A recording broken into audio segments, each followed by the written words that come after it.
Bueno, esta mañana, cuando he tenido ocasión de hablarle a los compañeros y las compañeras de prensa, les he dicho la realidad. Siempre que pienso en el Xúquer, siempre que pienso en vosotras y en vosotros, la primera imagen que me llega es Antonio Esteban. Para mí Antonio Esteban fue y es, sigue siendo y será una persona fundamental, no solo para el Xúquer, para toda España, para Coagret, coordinadora, para la Fundación Nueva Cultura del Agua, porque era una persona que reunía, primero, la calidad humana, la sensibilidad, era buena gente, eso era lo más importante, pero luego era una persona inteligente, bien preparada y sensible, continuamente obsesionada por dialogar con todo el mundo, con los que estaban de acuerdo y con los que estaban en contra, y lo sabéis mejor que yo. Y fue capaz de, siendo paciente, pensando en nombre de quienes estaban en desacuerdo y en nombre de quienes necesitaban también el movimiento, pensando por unos y por otros, ser capaz de tender puentes, de tender inteligencia, también desde su preparación técnica, que era excelente. Para mí fue todo un maestro, seguirá siéndolo siempre. Entonces, nada, gracias por recordármelo, porque siempre estará en mi memoria, en mi respeto y en mi cariño.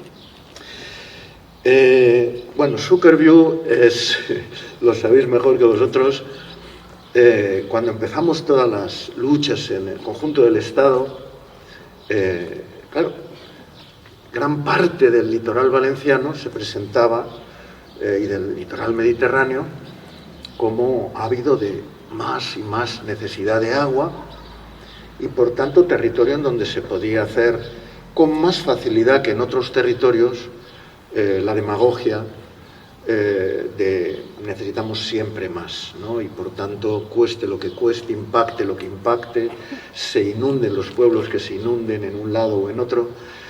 Cuando surge Xúquer, cuando surge la coordinadora, cuando Antonio, paso a paso, con muchos y muchas de vosotros y vosotras, va pueblo a pueblo y va reportando a nivel nacional, a nivel estatal, los avances que se van consiguiendo y que al final se va consiguiendo que ayuntamientos se sensibilicen para defender el río, que incluso comunidades de regantes se sensibilicen y entiendan que la lucha ecologista no va contra ellos, va a favor de ellos, pero desde otra forma de entender el río, ¿verdad? Y que empieza a generarse un movimiento en el País Valencià. Para nosotros era un enorme apoyo. Es posible que construyamos entre todos y todas un discurso propositivamente positivo en la defensa de los ríos. Esto no era una lucha de un territorio contra otro, no era ni podía ser una lucha de Aragón contra Cataluña o contra Valencia o contra Murcia o de Castilla-León contra... No, podíamos estructurar una nueva forma de pensar en donde los ríos fueran lo que siempre han sido, parte de nuestra vida, parte de nuestra identidad, de nuestra salud, de nuestro ocio, de nuestro disfrute, en esas playas fluviales que tienen todos los pueblos de España y de Europa y del mundo. La mayor parte, la inmensa mayoría de las playas no están en la costa, son playas fluviales. Todos los países del mundo. Lo que pasa es que hemos acabado envenenando nuestros ríos, transformándolos en vez de motivo de orgullo, en miedo, vergüenza, recelo, ¿no? Y estamos desde hace tiempo en la fase que Xúquer emblematiza, el caso del Xúquer, de recuperar los ríos como elementos de nuestra identidad, de nuestro territorio, de nuestra vida, de nuestro orgullo incluso, como pueblos, ¿verdad? Bien, pues en ese sentido, enhorabuena, amigos y amigas, enhorabuena y gracias desde la perspectiva más global que da la lucha por recuperar los ríos como elementos de vida. Desde noviembre, el 1 de noviembre, empujado en principio por los movimientos sociales, por los sindicatos también, me llevaron a presentar mi candidatura para sustituir, era el tiempo llegado, en el puesto de relator especial de Naciones Unidas a una persona que lo ha hecho de maravilla, profesor brasileño Leo Heller, una maravilla. Algún día lo tenéis que traer por aquí, os encantará. Y bueno, al final me decidí, fue un proceso de selección duro, 2 meses, ¿no? Había muchos candidatos, candidatas. Carmen es parte de mi preparación, porque fue todo el verano pasado preparándome y bueno, y al final tuve el honor de ser seleccionado. Un honor que es al mismo tiempo un enorme privilegio, un enorme honor, pero también un desafío descomunal, ¿no? Tan descomunal como ilusionante. Se supone que lo que tengo que hacer, y es lo que estoy, debo de ser, soy el experto de Naciones Unidas a nivel mundial que debe de precisar, clarificar, supervisar y defender los ya declarados derechos humanos al agua potable y al saneamiento, como derechos humanos. Cuestión en la que podemos decirlo con un digno orgullo, no chulería, pero España y Alemania tuvieron mucho que ver. Fueron los primeros en lanzar la idea. Cristina Narbona tuvo mucho que ver, hay que reconocerlo, está bien, está muy bien. Luego fue Bolivia quien ya directamente en el 2010 lo llevó a la Asamblea General y en una votación en donde no hubo voto en contra, ninguno, pero hubo cerca de 30 sospechosas y significativas abstenciones. Buena parte de los países más poderosos de la Tierra se abstuvieron, no se atrevieron a votar en contra. Y se aprobó, de manera que el acceso y el derecho al agua potable y al saneamiento son derechos humanos, son ley universal, a la que están obligados a cumplirlas todos los estados, desde los gobiernos a los ayuntamientos y todas las empresas. Y de alguna manera eso se puede reclamar ante un juez, porque es obligación legal del Estado español en este caso. Bueno, mi labor es de alguna manera supervisar, defender, vigilar. Podéis imaginar que la labor es inmensa porque, fijaros, estamos en un mundo en donde ahora presento mis 2 primeros informes, uno ante el Consejo de Derechos Humanos en Ginebra en septiembre, otro en octubre ante la Asamblea General de Naciones Unidas. Debo decir que debo de estarme rejuveneciendo o algo así, porque con los años y las horas de vuelo que tengo, cada día estoy más nervioso con este tema, como si fuera un estudiante que voy a la EBAU esa a examinarme. Según se acerca el examen, estoy más nervioso, ¿no? Y bueno, quizá es pues la ansiedad por intentar hacerlo bien, por no defraudaros, ¿no? Por no defraudar la expectativa y el trabajo que se me encomienda. En el primer informe digo una cosa y voy a intentar ser breve para no aburriros. En el primer informe voy a explicar lo que yo creo que es el estado de la situación a nivel global, el diagnóstico. Y yo hablo de una manera un tanto, puedo decir incluso casi provocativa, hablo y explico la crisis global del agua en el planeta agua, en el planeta azul.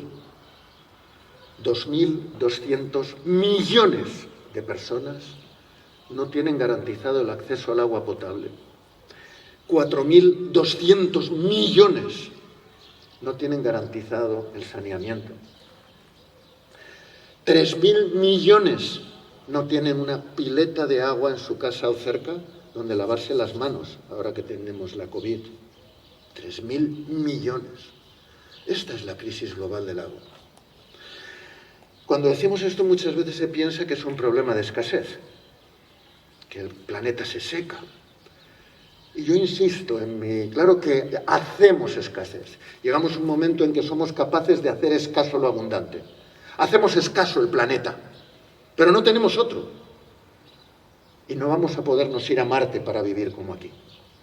Luego no nos queda más remedio que pensar, en vez de en la escasez, pensar en los excesos de codicia, en los excesos de ambición, que hacen escaso lo que Dios o quien sea nos ha dado.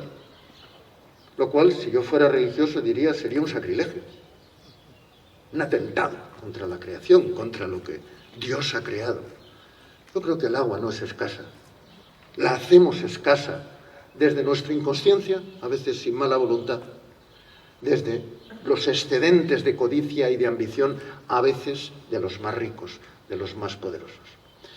Pues bien, en ese contexto yo digo, esos 2.200 millones de personas no son 2.200 millones de personas sedientas que no tengan agua alrededor en sus lugares de vida. Si viven donde viven es porque hay agua, si no, no vivirían allá. Cierto, zonas semiáridas, áridas, con el cambio climático, a lo mejor en no mucho tiempo no serán habitables. Ahí sí, ahí hay un problema de escasez física. Pero la inmensa mayoría de esos 2.200 millones de personas, en la mayoría son 2.200 millones de personas empobrecidas que viven al lado de un río contaminado o sobre un acuífero contaminado. Muchas veces por metales pesados o pesticidas que, como no saben a nada, ni te mandan con una diarrea al hospital al día siguiente, pasa desapercibido. Pero esas personas morirán, sus hijos, sus hijas, sus nietos, sus nietas, morirán 20, 30 años antes de lo que le correspondía, porque se están envenenando poco a poco. Ahí tenemos 2.200 millones de personas. Bueno, pues ese es el reto.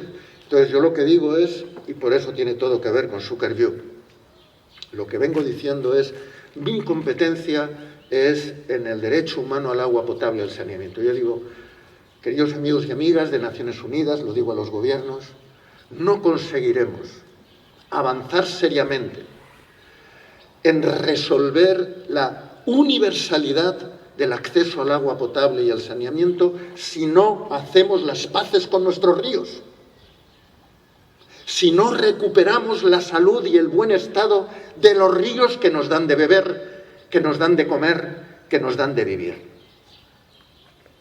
Tener un río contaminado, tener un río que se arruina, que desaparece, que se muere, es tener un futuro que se nos muere, que se nos enferma. Es tener una sociedad cada vez más vulnerable y más ante el cambio climático que ya se nos echa encima. Y es mi insistencia, por eso trabajo codo con codo de manera intensa con el relator de contaminación tóxica, con muchos relatores, pero particularmente con el relator de contaminación tóxica y con el relator de medio ambiente, porque creo que tenemos que compartir nuestras relatorías en luchas comunes, en consejos comunes, en declaraciones comunes. Son líneas convergentes. Lo social y lo ambiental no se enfrentan, se conjugan. No es verdad que o río o economía. No habrá economía si no hay río. No habrá salud si no hay río sano. Igual que está pasando con la pandemia, no habrá economía si no vencemos al virus, carajo. No son contradictorios, son confluyentes. Son retos confluyentes. Bueno, pues en ese reto socioambiental en el que estáis de lleno, Zuckerview, en lo que os corresponde a este hermoso río, a este patrimonio que es el Zucker, pues es la visión territorial de lo que, como veis, es un problema global, ¿no? De manera que ahí tengo vuestro ejemplo, tengo vuestra fuerza y ahí seguiré, ahí intentaré desarrollar. Me preocupa también, y me comprometo a venir quizá después de octubre, lo estábamos hablando con Graciela también, quizá venir a los Corts. Ante las Naciones Unidas voy a presentar un informe que va a ser polémico. El anterior relator, Leo Heller, hizo un informe que suscitó polémica en el sector, digamos, de los grandes multinacionales que privatizan o participan en la privatización de los servicios de agua y saneamiento. Y yo voy a entrarle a otro capítulo de la mercantilización del agua y de la financiarización del agua. No os voy a aburrir, pero sé que va a ser polémico. No pretendo cerrar el debate, sé que es un debate complejo, pero el agua no puede ser una mercancía. Tiene que seguir siendo un bien común, un bien público administrado a través de una gobernanza democrática y participativa. El que vosotros y vosotras estéis activos en el plan de Cuenca no solo es vuestro derecho, es una necesidad democrática del país. El agua no puede ser de los que más fuerza tengan, debe ser patrimonio de todos y todas, debe ser un patrimonio natural, económico, pero desde una perspectiva del interés general. Y por tanto, en esa línea, yo creo que es un reto global el de construir la gobernanza democrática del agua. Bueno, pues nada, eso van a ser mis dos informes y si queréis, pues después de presentarlo en Nueva York, mi idea no es cerrar el debate, sino abrirlo. De manera, mi compromiso luego es ir a los lugares para animar el debate y para escuchar, para aprender, para ver cómo lo hacemos entre todos y todas, cómo construimos esa democracia hídrica, en la que estáis de lleno, sois protagonistas, sois el motor. Yo, desde mi puesto de relator, puedo ayudar a dar visibilidad a vuestras luchas. No tengo la fuerza de cambiar las cosas que vosotros queréis cambiar y que sin duda estáis cambiando y cambiaréis. Lo que puedo ayudar es a dar visibilidad, fuerza moral a vuestra lucha, porque vosotros y vosotras sois el motor de ese cambio democrático que necesita la modernidad, de ver los ríos no como un canal de H2O que se pierde en el mar, sino como un ecosistema vivo del que depende nuestra salud, nuestra vida y también nuestra identidad colectiva, territorial, local, regional. Nuestro orgullo legítimo como pueblo, ¿no? Cuando te preguntan ¿de qué pueblo eres? Y ¿qué podrías decirme de tu pueblo? A lo mejor os acordáis de la patrona o del patrón y del río. ¿Vale? ¿Por qué? Porque es motivo de vuestra identidad, de vuestro colectivo. ¿Cómo pensar en París sin el Sena? ¿Cómo pensar en Valencia y en toda la cuenca sin el Xúquer? No es posible. Bueno, pues ahí estáis. Enhorabuena por ello y gracias, gracias. Y por eso, desde la fuerza que tenéis, desde la fuerza que dais, desde la fuerza que generáis de cambio, gracias por este premio, que yo sé que es un premio, en realidad un premio colectivo, como todos. Aquí no existe Superman, ni debe existir. Aquí existimos las capacidades colectivas, la inteligencia colectiva, de quienes estamos y de quienes nos enseñaron y nos siguen enseñando, con la figura de Antonio Esteban siempre en mi conciencia, en mi recuerdo. Muchas gracias.